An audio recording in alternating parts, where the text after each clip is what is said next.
vandaag.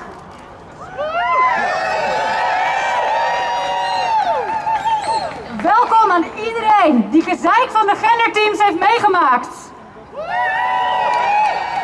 Welkom aan iedereen die te non-binair is voor een genderteam. Welkom aan iedereen die te dik is voor het genderteam. Welkom aan iedereen die niet past in de hokjes van het VU. En welkom aan iedereen die hun eigen transitie regelt. Wij zijn hier om een goede transzorg te eisen. Waarom het zo belangrijk is om dit allemaal te verwelkomen, is omdat veel van onze ervaringen niet welkom zijn. De maatschappij is niet verwelkomend naar transpersonen toe. En helemaal niet als je op een andere manier gemarginaliseerd bent. Bijvoorbeeld als je een persoon van kleur bent, zwart bent, als je neurodivers bent, als je een beperking hebt of als je geen papieren hebt. De VU is een symptoom van een transfobe samenleving. Today I will do all the announcement first in Dutch and then in English, so I will repeat that. I think you all sounded very enthusiastic, but maybe we can amp it up a little bit. Is it working with the sound? I feel like I'm zoning in and out a bit. Yeah, okay. Welcome everybody on the Dam. Welcome to everyone who has had shit from the gender team. Welcome everybody who is too non-binary for the gender team. Welcome to everyone who is too fat for the gender team. Welcome to everyone who does not fit in the boxes of het VU. Welcome to everyone who has decided to take matter in their own hands and organize their own transition. We are here today to demand radically different trans healthcare. We welcome you all in this matter because so many of our experiences are not welcome in this society. Society is not welcoming towards trans people, especially if you are also marginalized in another way. For example, if you are a person of color, if you are black, neurodiverse, if you are disabled, or you do not have papers. The VU is a symptom of a transphobic society. Before we start today, we're going to have some safety announcements. Like I said, I'm going to do everything in Dutch, then in English, and I'm wearing this nice hat to give a shout out also to the Sterrenbos, who have a demo today, which is also very important. And this symbol, it's not only just a red umbrella, it's the sign for the international sex worker community. And why is this important? I think trans people who do sex work, and that has been for centuries, have been always the one who first felt marginalization, discrimination, and all these things coming up to us. It also made us strong. But because what we do, we organize worldwide from San Francisco, New York, London, Paris, Amsterdam, to make just systems for trans people. Trans people, healthcare, for example, we have a clinic. We're not at the VU at the moment, but we're close to the Trans United Clinic, which is just behind this castle building, a very colonial building. Okay, but that's something. What I wanted to say is that our struggle is broad and wide enough to take up lots of people, and we did that.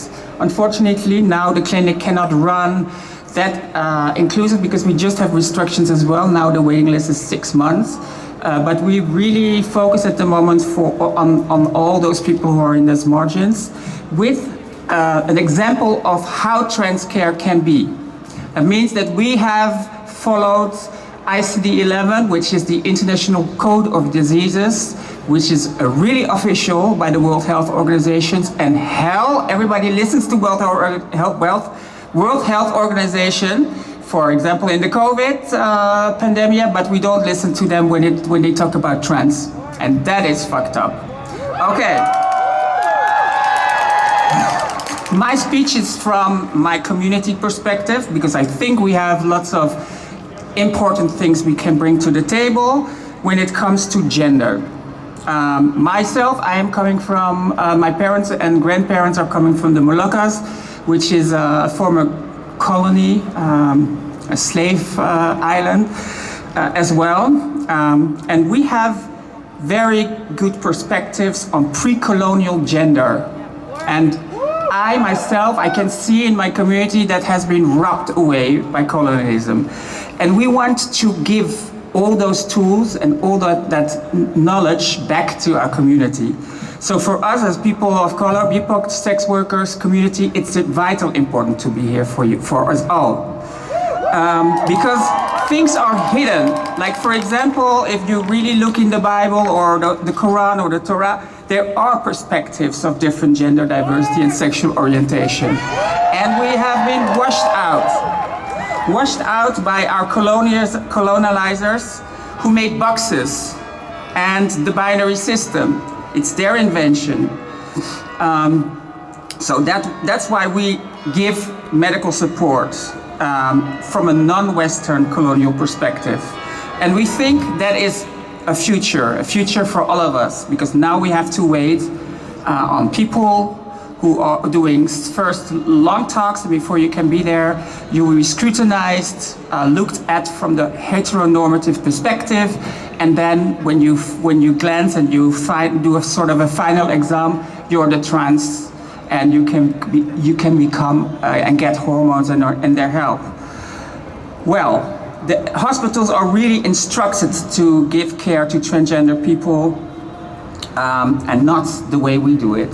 So the care they give is really from their perspective, from heteronormative perspective, from seeing us as individuals who are sick, and we have been made sick by the system. Psychiatric diagnosed for years and years and years, and that makes us vulnerable. It's not us, because we trans people are fierce. We have been the healers, we have been the shamans, people who give wisdom, but we have been made ridiculous. And how easy and fast can it go that you as a trans person are erased because of heteronormative perspectives and do not give you the chance to really show your beauty and your strength. So this binary structure, it belittles us, makes us the others, and the VU is the foundation of this injustice. It's the foundation of pathological thinking about us. It's creating lookalikes. Look at me. I mean, I'm not against the way I look at the moment, but I've been made, forced, sterilized because of that gender perspective that they think is good for us. We don't take that anymore, and we don't need to take that anymore. Because forced sterilization is dehumanizing. It takes the right for us on our bodily autonomy, and that's a real horrible thing when you look at human rights. What do we bring? What can we change? We can change those institutions when they take us at the table. And I really look at, for example, how HIV activism did it to get that seat at the table, to have JIPA principles, which means greater involvement of people who are living that life, okay? We have nurses, we have doctors, we have social workers, we have caretakers, we have people with good experience. We need to put these people at the table to shape that new view or whatever institution there is to come to give us the healthcare that we need. This is social injustice, and it's structural.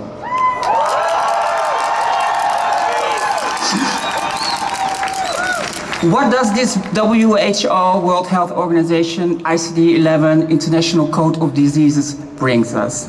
It brings us informed consent. It makes us people who can talk to the doctor and say, this is my life, this is my sexuality, something that we actually never discuss at the VU. But for trans people, we also have a sex life, and there are dangers in having sex as a trans person. We need to have incorporated care. Not only the hormones, but we also need to look at our social perspectives. Do we have housing? Do we live under the poverty line? These are very important things we need to take up to those institutions to change them inside, because they are rooted in a really colonial, heteronormative thing. Does it exist? Yes, it exists. So if you give that, if you check it, for example, in the UK we have Cheryl Ross Turner, who does the Clinic U. We have in San Francisco the St. James Infirmary, where we are looking up to. Those are the sex workers that really bring that to everyone. In the US we have this Callum Lord protocols, and we also have here the Trans Clinic, who now serves the most vulnerable in our community. But my heart breaks to see you all here, because we've also had you in the clinic. And then we had possibilities to give care and hormones. So we need to change that. We need to show them that we are not an enemy and that we're not against everything, but we need to have access to everything, and we need to be at that table when policies are made.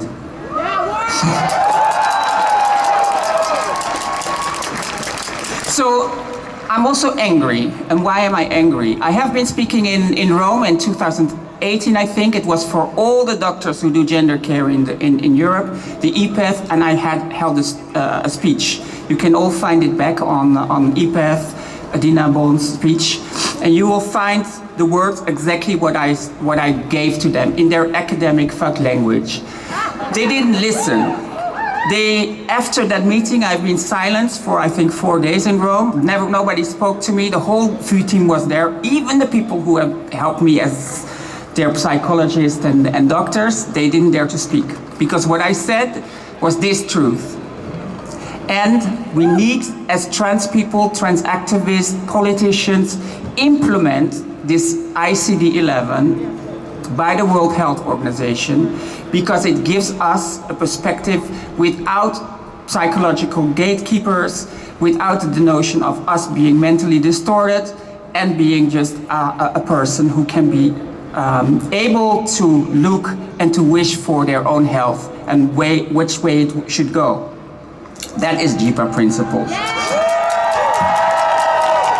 So we need to reform those gender clinics and fast with the guidelines by the WHO, because we know best. We need to take off our shackles. We need to take off our chains. We need to let us become again the healers, those people with wisdom, because we have more spirits as one. And as an indigenous person, I can tell you, it's needed. Your energy is needed. But be also aware, there are care cowboys running in projects that we think they are good for our community, but they're actually there to make money over our backs. So, it needs no GGZ, no psychological screening first. And that should be your, let's say, your compass on what kind of help you could choose, okay? Absolutely, yes. Don't do that.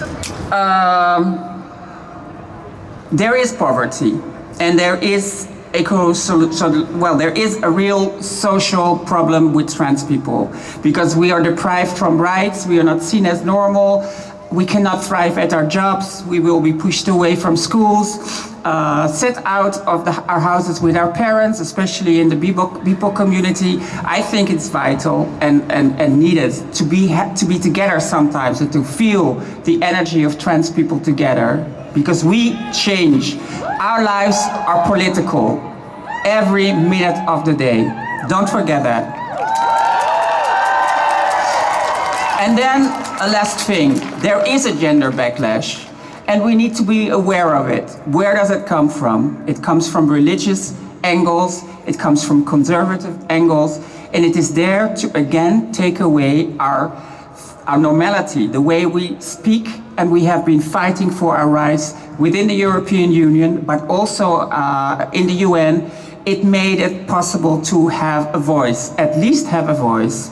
But now you see that we are ridiculous again. We cannot go to sports. We cannot be, well, we don't have to talk about all this traumatic shit, but it is there. And those people are not after us. They're after everything that is different and is tackling patriarchy.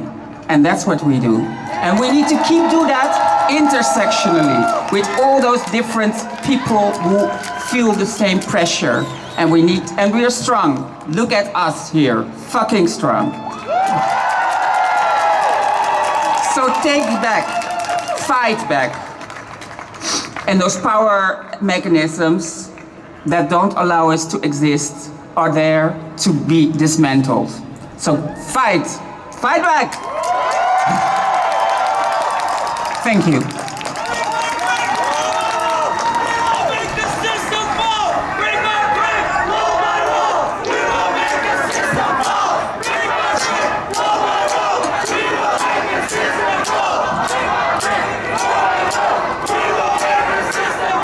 Great. I also want to, at the end, take notion of some of things that are really hurting us and that we all feel. Those people who leave us because they cannot live longer with the pain and with the day-by-day bullying and all these terrible things coming and throwing at us. So I want to take a moment to remember all those people who we've lost during this struggle, and that we center them in their hearts and that we stand on their shoulders. Let us take a moment.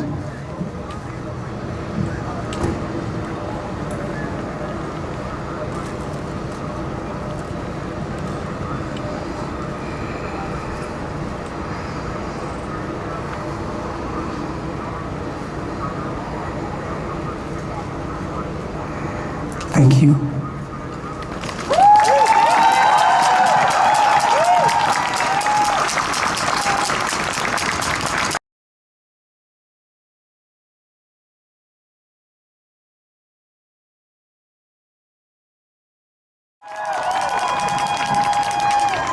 Dankjewel. Ik zal de mijne in het Nederlands doen. Ja, dankjewel. Assalamu alaikum allemaal. Velen van jullie zullen afvragen, wie is Fayyaz en waar zal hij het vandaag over hebben? In alle eerlijkheid had ik liever niet vandaag hier hoeven te staan, maar de noodzaak is veel te groot. Ik profileer me niet snel naar buiten toe. Ik sta ook niet al te graag op podia. Want blijkbaar is het nodig om er op een bepaalde manier uit te zien, te gedragen of op een bepaalde manier te spreken. Blijkbaar wordt er van me verwacht om te voldoen aan heteronormatieve binaire normen, want anders ben ik niet trans genoeg. Mijn naam is Fayyaz Jumanbak, 27 jaar, non-binair moslimpersoon van kleur. Ik sta hier omdat ik eindelijk voor mezelf tegen dit zorgsysteem heb gezegd: genoeg is genoeg!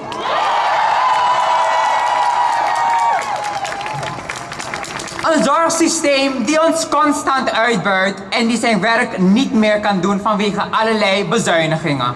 Een systeem waarin cisnormativiteit domineert en transpersonen stelselmatig onderdrukt worden. Kunnen we door blijven leven met faillissement na faillissement? Bezuiniging na bezuiniging? Eeuwige wachtlijsten om na jarenlang gewacht te hebben uiteindelijk toch te horen te krijgen dat we niet trans genoeg zijn? Of werkgevers die vragen welk geslacht je nou zou hebben? Is dit echt wat we verdienen? Is dit het regenboogparadijs waar de wereld het over nou zou hebben? De oplossing zit zeker niet in regenboogfietspaden, zebrapaden en andere symboolpolitiek om af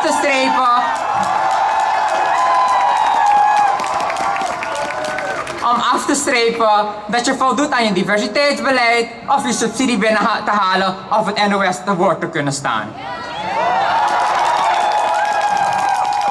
De oplossing zit ook niet in het doen van aangifte, ook niet als het een roze politie is. Dus ja, ook al zijn jullie queer, helpt het niet. Ooit gehoord van intersectionele onderdrukking, roze en blauw? Want daar doe ik niet aan mee.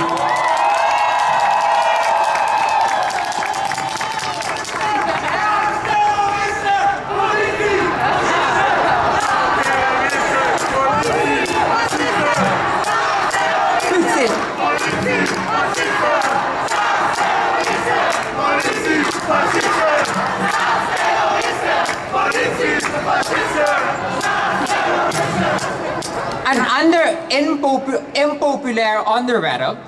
Wanneer zullen we het eens gaan hebben over transfobia binnen de zogeheten queer of regenboog community? En dan heb ik het over de dominantie en superioriteit van bepaalde groepen ten koste van de meest gemarginaliseerden onder ons. Is een stukje erkenning en bestaansrecht zoveel gevraagd? Vraag ik echt zoveel als ik zeg dat ik oprecht streef naar onderlinge solidariteit, trans inclusion en radicale gelijkwaardigheid, maar niet onder het mom van we zijn allemaal gelijk, want dat zijn we zeker niet. Het wordt tijd om ongelijkheden te erkennen en benoemen, niet meer te scharen achter kleurenblindheid en onze verschillen te waarderen. En ja, dat vraagt van het breken van het systeem, want fuck the system.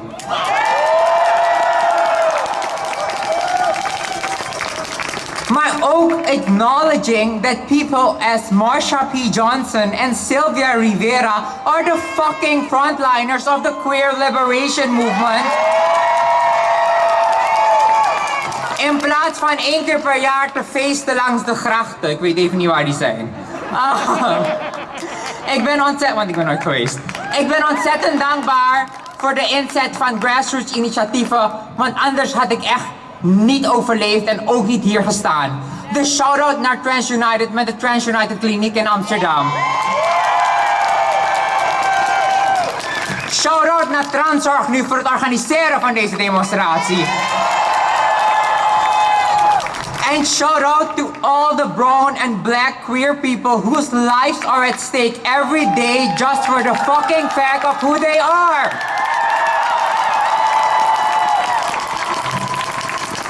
Nog even een disclaimer. Voor degenen die denken dat dit systeem, en dan heb ik het met name over de VU, van binnenuit veranderd kan worden, wil ik je vragen om daar nog eens over na te denken, want voordat je weet, ben je het systeem. Dus, op welke manier zet jij jouw activisme voort na vandaag als je naar huis gaat? Zie jezelf als een queer activist, maar ben je niet pro-Palestijns, antiracistisch, anti-islamofobisch? Dan spijt het me om te zeggen, of niet, maar dan stelt jouw activisme niet zoveel voor. Als jouw feminisme ook transfobisch, intersexfobisch, vetfobisch, validistisch en tegen sekswerk is, idem dito. Zolang wij intersectionaliteit niet als centrale uitgangspunt zien en we er niet naar handelen, dan schiet het niet op. Dus, wat zullen we na vandaag doen? En dan rond ik af. En dan ben ik ook benieuwd hoe jullie daar tegenover kijken. Zullen we stil zijn of zullen we ons expliciet uitspreken tegen elke vorm van transfobie, islamofobie en racisme?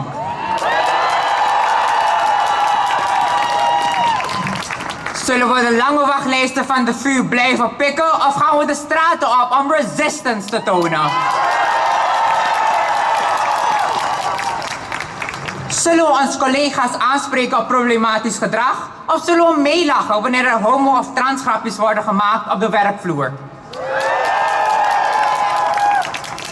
Zullen we ruimte, platform en middelen opgeven aan de meest gemarginaliseerde groepen? Of zullen we doorgaan met het ondersteunen van een rechtskapitalistisch neoliberaal beleid? Ik kan zo doorgaan, maar de boodschap is duidelijk. Wij zullen ons niet laten intimideren, chanteren of etnisch profileren. We blijven in dit land, zullen meermaals de straten opgaan en kleur blijven bekennen. Trans lives! Trans lives! Black trans lives! Brown trans lives! Trans lives! Dankjewel.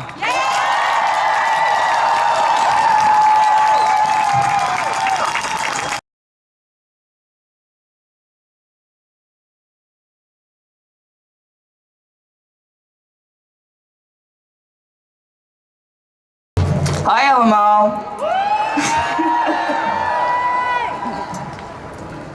44 jaar. Het is precies 44 jaar geleden sinds Nederland zijn eerste grote stap zette in de richting van adequate transgenderzorg. En dus na eeuwen aan ontbrekendheid en gemis, transgenderzorgvragers eindelijk een meer positieve kijk op het zorgsysteem kregen. Maar als ik zo kijk naar wat er zich in de opvolgende jaren gemanifesteerd heeft, ben ik totaal niet blij. En hangt mijn dankbaarheid eigenlijk nog maar aan een dun draadje. Een ziekenhuis die zich meer lijkt te gedragen als een conglomeraat, azelt op winst en blind voor de langmoedige transgenders die nu al jarenlang gewilligheid hebben laten zien om een helpende hand te bieden. Hoe kan het dat het VU, die zichzelf met lof aanschrijft, weigert om zijn zorgvragers in de ogen te kijken? Er is geen sprake van goedmoedigheid. En over concessies hoef ik al helemaal niet te beginnen. Ze zeggen het erg druk te hebben met het uitbreiden van hun zorg. En dat ze erop toezien dat er in de toekomst ook de juiste zorg verleend kan worden vanuit andere instanties, die losstaan van het VU. Maar wat ze daar niet bij vermelden, is dat er op dit moment uit de 6 grootste instanties die gespecialiseerd zijn in transgenderzorg, er 5 direct onder het VU werken. En waarom is dit erg? Omdat het een bewuste keuze is geweest van het VU. En het laat zien dat hun prioriteiten eerder liggen bij het overzien en vooral ook de controle hebben over dit soort instanties, dan het opschorten van de 2,5 jaar durende wachtlijsten en het creëren van meer behandelplekken. Gek hoe ze dan toch wel de tijd hebben kunnen vinden om zichzelf te prijzen in niet 1, maar 2 boeken die over transgenderzorg gaan, waarin de tweede ook nog eens volledig om hun draait. Fuck het VU!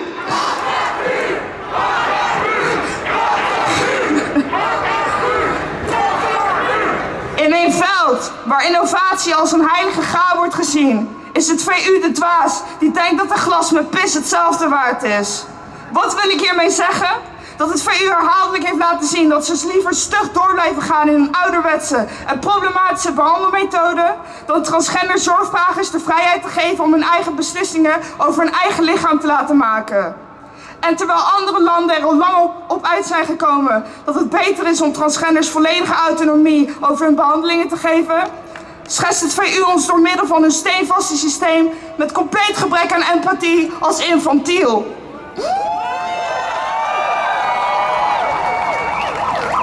Over decentralisatie mag niet eens gesproken worden. Dat vinden zij maar eng.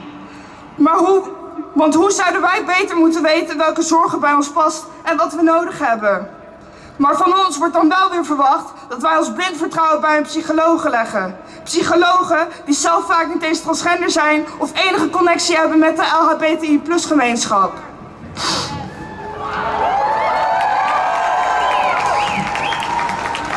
En dit blijkt. Want los van de dystopisch lange wachtlijsten die het VU hanteert, is er ook een zwaar gebrek aan overbruggende zorg. Ik hoef jullie niet uit te leggen hoe verschrikkelijk zwaar het is om deze maatschappij als transgender persoon te moeten navigeren zonder hulpblokken. Want velen van jullie leven nu die realiteit. Maar blijkbaar gaan dit soort dingen de welgeleerde experts van het VU te boven. Want er is in de afgelopen jaren niet tot nauwelijks aandacht aan dit probleem besteed. Althans, als ik spreek over het VU. Want er zijn vele LHBTI+'ers hier in Nederland die wel bij elkaar zijn gekomen om deze steun te bieden. En hard werken om de fouten van het VU te herstellen.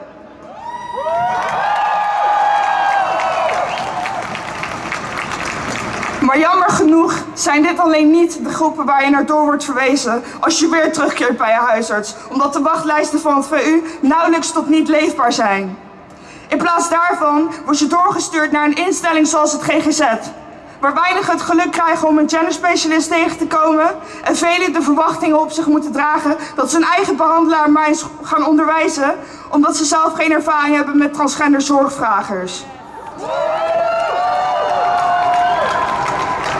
Dit is een proces wat weken tot jaren kan duren, omdat er altijd wel weer kleine dingen tussendoor schieten. Zo ben ik bijvoorbeeld in het genoemd door een van mijn begeleiders en heeft een ander wel eens expliciete details over mijn lichaam gedeeld met een nieuwe behandelaar zonder mijn toestemming. Dit zijn momenten die allemaal tijd en energie opeisen, die eigenlijk besteed zouden moeten worden aan mijn behandeling. Het ding waar ik er eigenlijk dus voor kwam.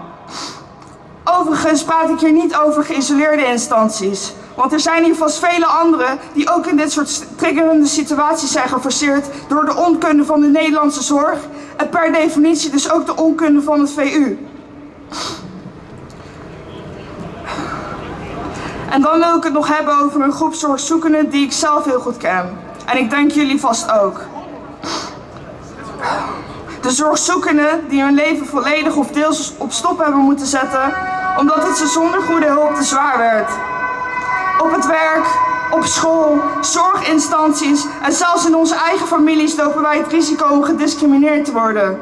Dit kan zich manifesteren als een nare opmerking die er bijvoorbeeld zo nu en dan tussendoor schiet, maar ook tot zwaar onveilige situaties. Denk bijvoorbeeld aan alle mensen die na een coming-out uit huis worden gezet. Of wat dacht je dan van de transgender personen die te maken hebben gehad met geweld? En dat zijn er vele van ons. En dan heb ik het nog niet eens gehad over de eenzaamheid die velen van ons voelen. De afwegingen die wij moeten maken om deel te kunnen nemen aan deze maatschappij. De veiligheid die wij moeten inleveren om authentiek onszelf te kunnen zijn. De rugzak die wij dragen is groot. En daarom wil ik jullie van harte bedanken om jullie aanwezigheid. Ondanks de problemen waar jullie in het dagelijks leven tegenaan lopen, blijven jullie toch hard doorzetten. En mens, het helpt.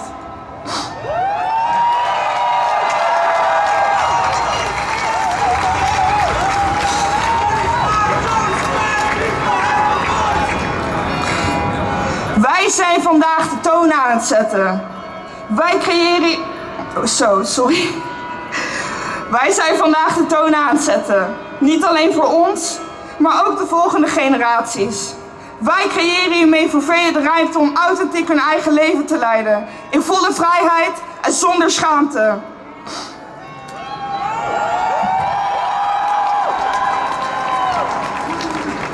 Want zo zijn wij toch het mooist. Althans, zo zie ik het dan. Ik wil mijn speech graag afsluiten met een chant om de sfeer toch weer ietsje op te krikken. Zijn jullie er allemaal voor in? Goed zo. Gun ons gratie, steun decentralisatie. Gun ons gratie, steun decentralisatie.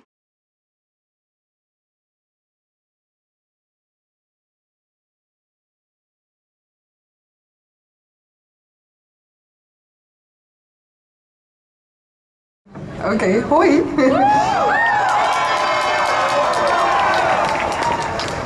Nou, komt-ie dan. Zelfacceptatie.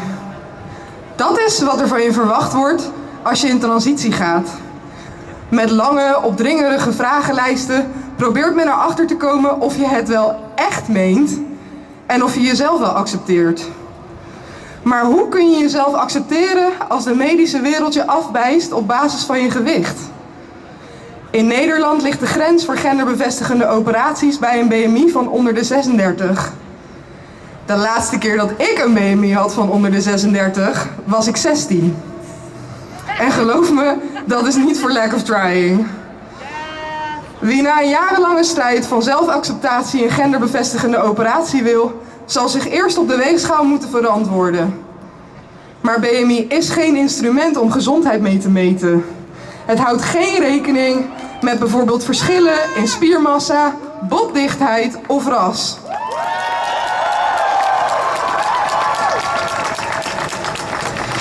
Wat 200 jaar geleden misschien een leuk statistisch experiment leek, is vandaag de dag uitgegroeid tot een instrument om mensen stelselmatig mee te discrimineren en de zorg waar ze recht op hebben te ontzeggen.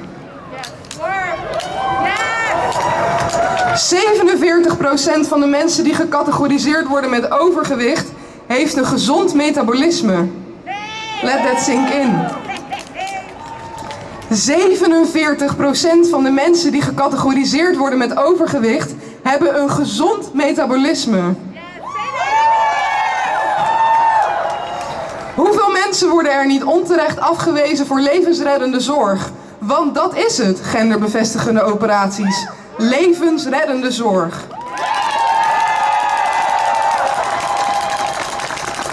Dit moet stoppen. Daarom roepen we op tot het afschaffen van de BMI-eisen. Abolish BMI! En Tja, als ik een mastectomie wil, zal ik moeten gaan diëten. En naast het feit dat ik me dan gewonnen moet geven aan de ongelijke behandeling die me is aangedaan, ben ik ook gewoon bang. Want wat als het niet lukt? Net zoals toen ik 8 was, of 10, of 13, 15, 21. Ben ik dan gedoemd om in een lichaam te wonen wat wel van mij zou kunnen zijn, maar wat ik niet mag omdat een of andere pipo vindt dat ik te ongezond zou zijn op basis van mijn gewicht? Dikke vinger naar je zelfacceptatie. Our bodies, our choice. Trans people have a voice. Our bodies, our choice. Trans people have a voice. Our bodies, our choice. Trans people have a voice. Bodies, our choice. Woo! Trans people have a voice. Our bodies, Woo! our choice. What? Trans people have a voice. Our Yes, thank you, thank you. I have a little announcement that I would like to make. On the 15th of February, Day of Paid Love, 15 februari, dag van de betaalde liefde. There is a sex worker solidarity protest in The Hague, Koekamp, 5:30. Dus ik hoop dat jullie allemaal gaan komen. Dat zou echt heel fantastisch zijn. En laten we zien dat we er voor sekswerkers even goed staan als vandaag. Dus ja, dank jullie wel. En shout-out naar Dikke Vinger, want ja, echt fantastisch. Dus, en de organisatie van Zorg Nu natuurlijk, dat we hier vandaag allemaal kunnen zijn. Dus dank jullie wel.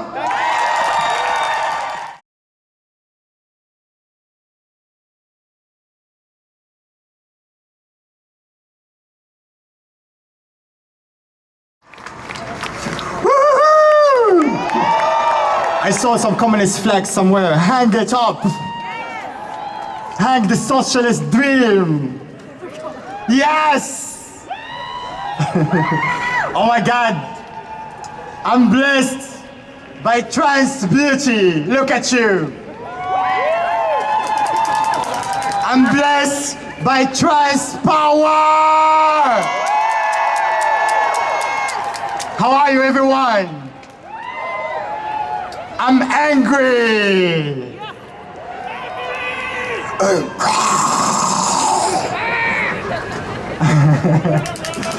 I want to acknowledge that when I say trans, I include trans non-binary people, gender non-conforming people, and all non-cis people. My name is Malabadia, and I am unapologetically Moroccan, Amazigh, Muslim, and proud trans non-binary. I'm honored to be with you all, to celebrate your precious existence. And I feel proud to share with each of you the pleasure of trans activism and the pride of being loudly trans. I honor today to celebrate the celebration of trans dignity, trans solidarity, and trans love. This is a manifestation of trans resistance, trans anger, trans organism, and fuck patriarchy and cis supremacy of the health service system. The first time I pronounce it fü, I say vu. The few must know that we don't deserve to treat it this way. When I was 18, I looked in the mirror and I said to myself, "Dear Malabadia, you are trans. I can't hide that this moment was the greatest transformative moment of my life. And this changed my relationship with my body and my whole identity. Like a lot of trans non-binary people of color, I wasn't able to find people who shared the same experience of transness as me. My transness was rejected, and it was always a point of questioning. My transness was a debate, and it was never my own transness. My transness is a product of violence and rejection.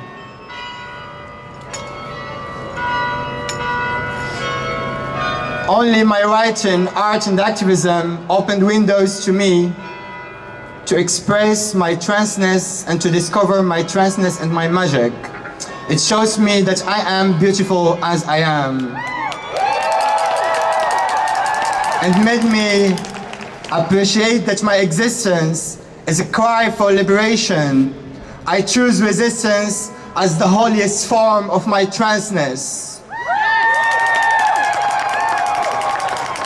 In May of this year, I will turn 30. I'm Gemini. And I believe that I am fully valid trans person, and this is what trans looks like. This is what trans looks like.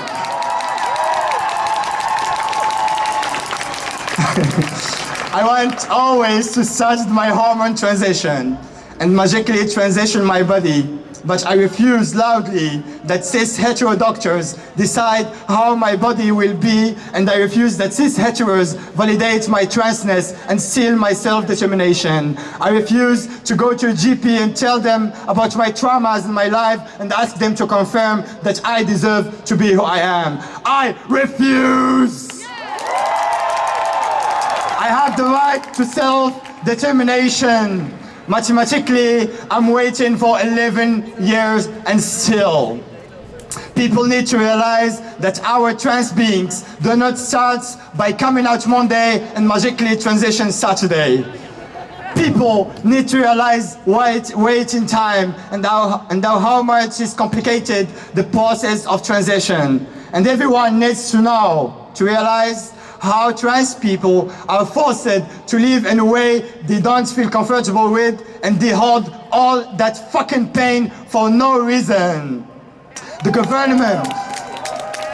government doesn't care.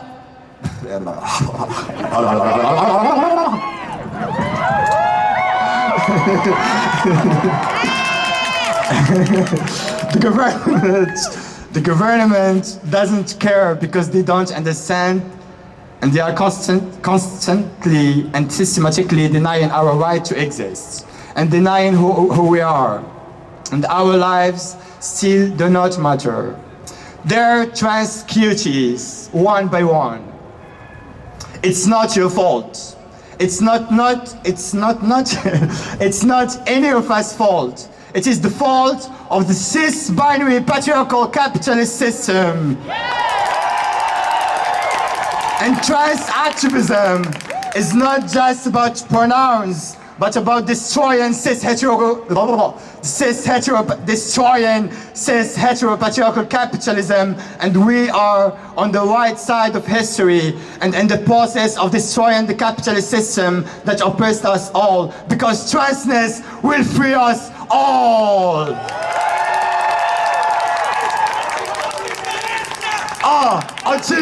Anticapitalista! Anticapitalista!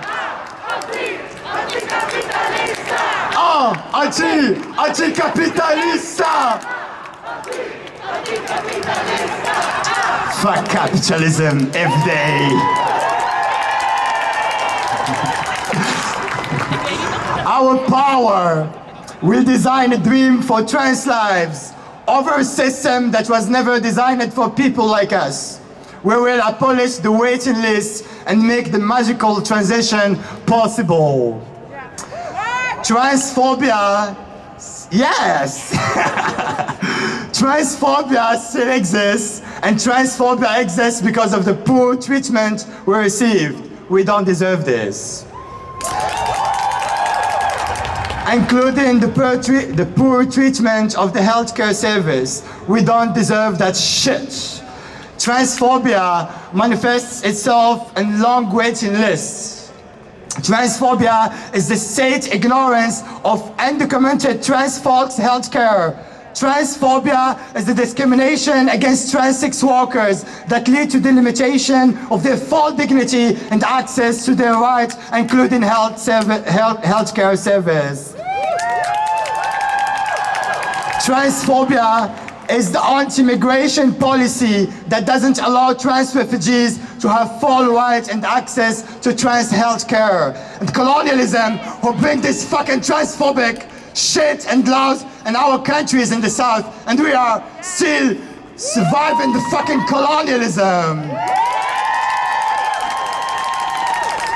Transphobia is the ableist system and the discrimination against disabled persons, trans persons. Transphobia is traumatizing trans kids and the means of protection to trans kids. All trans kids, we love you. We are fighting for you.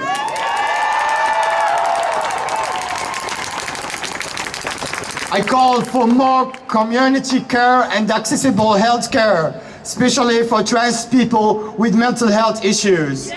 And to all those who survived suicide, including myself, I'm proud of you! I'm standing here in the memory of all our trans siblings that we have lost because of anti-trans violence and transcide.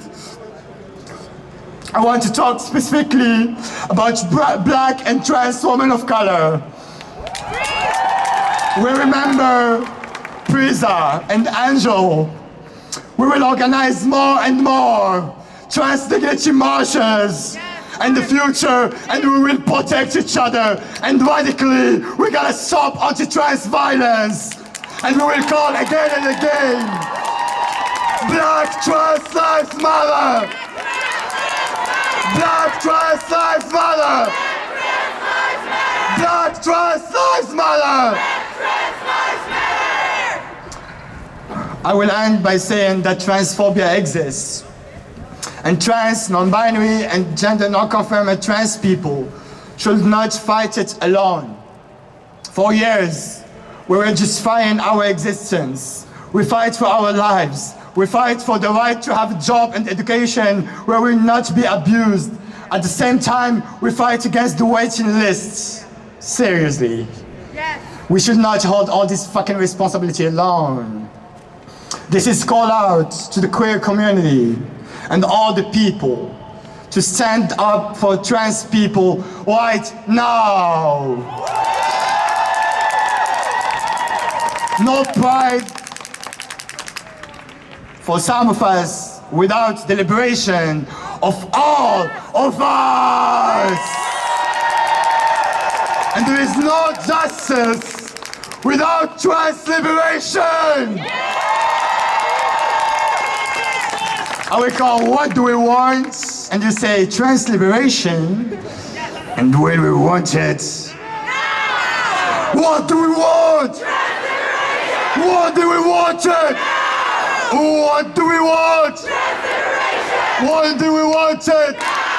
What do we want? What do we want it? What do we want?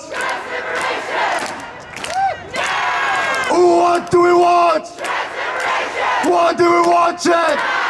What do we want? What do we want it? Thank you.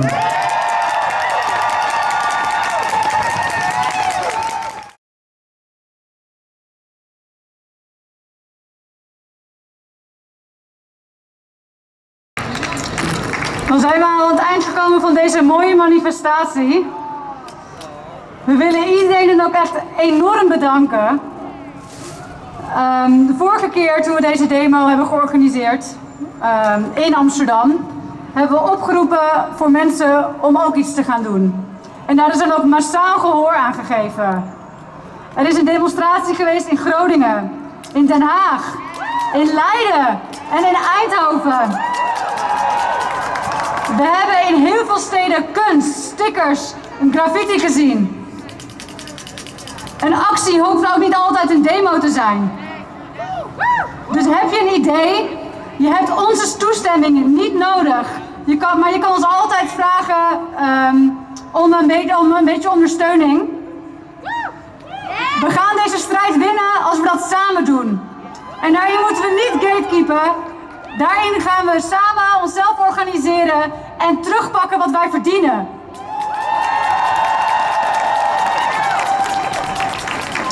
We want to thank everybody for today.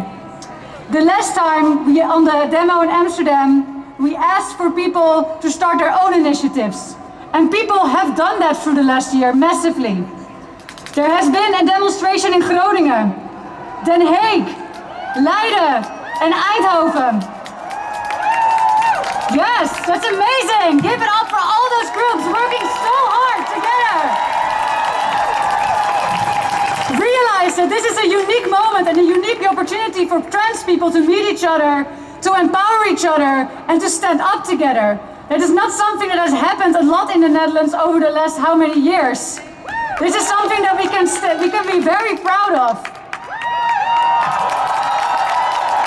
And action does not always have to be in demonstration. We have seen stickers, graffitis. We have seen so many different forms of action. We can only win this struggle if we do it together and we fight it on different fronts. So if you want to organize something, you do not need our permission. Find your friends, get together and do it.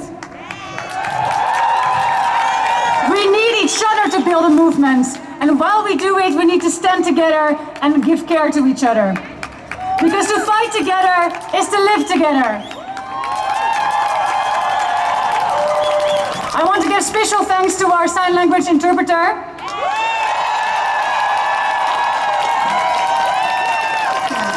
To all our beautiful, beautiful, inspiring speakers. This has truly been a memorable day. I also want to thank the music, the people who have organized the music today, and of course Theaterstraat, who are such a pillar in the activist community.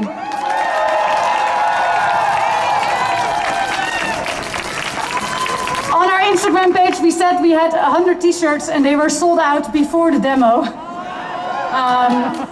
We are going to print new ones and do an online sale, so keep a look at that. So for now, thank you and let's see each other again.